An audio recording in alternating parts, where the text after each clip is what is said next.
আপনি আমার ডিভোর্স না দিয়ে আরেকটা বিয়ে করতেছেন? আমি আগেও একটা বিয়ে করেছি। আরে ও তোমার স্ত্রী?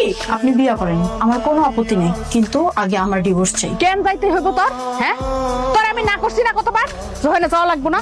ওরা এখন আর মানুষ নাই, টাকার জন্য অমানুষ হয়ে গেছে। আমি আমার সাথে উকিল নিয়ে এসেছি, উনি আমাদের ডিভোর্সের সব পেপার রেডি করবেন। হ্যাঁ, ডিভোর্স দিয়ে দেন। আর কতদিন চলে রাখবেন এমনি? বিয়ে তো দিব অবশ্যই, কিন্তু সবকিছুর তো একটা প্রসিডিওর আছে, তাই না? শাল আর কোটিপতি সহজ সরল একটা মাইয়া পাই এইভাবে ঠকাইবা তুমি?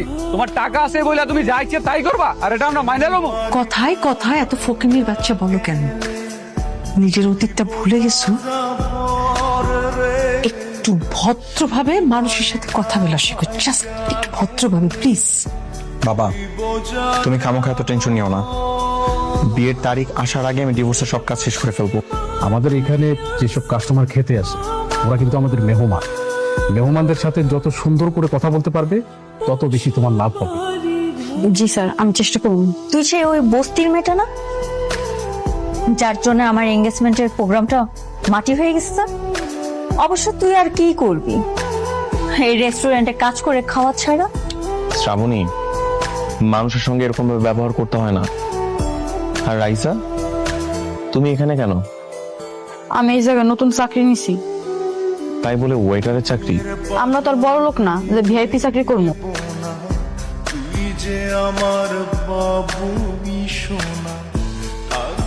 অসভ্য ছোট লোক, দেখে কাজ করতে পারিস না? শ্রাবণী, তুমি চিৎকার কেন করতেছো? ও তো ইচ্ছা করে এটা করে নাই। ও ইচ্ছা করে করেছে। ম্যানেজার কোথায়? ম্যানেজার! আপনার রেস্টুরেন্টে কেমন ধরনের স্টাফ রাখেন যারা ঠিকমতো কাজ করতে পারে না? সরি স্যার, আমি না ইচ্ছা করে করি নাই। কিসের সর? তুমি জানো যে তুমি যা করেছো তাতে আমাদের রেস্টুরেন্টের মান সম্মান আর কিছু রইলো না। চোরের মতো মুখ লুকায় কই যাস? 7,000 টাকার উপরে দোকানে বাকি জমছে, এই খেয়াল আছে?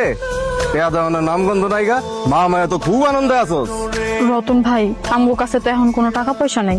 আমি একটা চাকরি খুঁজতেছি, হইলে আপনার সব টাকা দিয়ে দিব। তোর আবার চাকরির কি দরকার? তোর না কোটিপতি জামাই আছে? জামাইরে ফোন দে, ফোন দিয়ে টেয়া দিতে গো।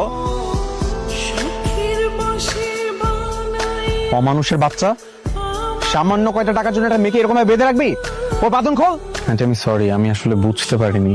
আপনি বুঝতে পারছেন, আপনি সবকিছু জানি না শুনে এমন করছেন, সব দোষই আপনার।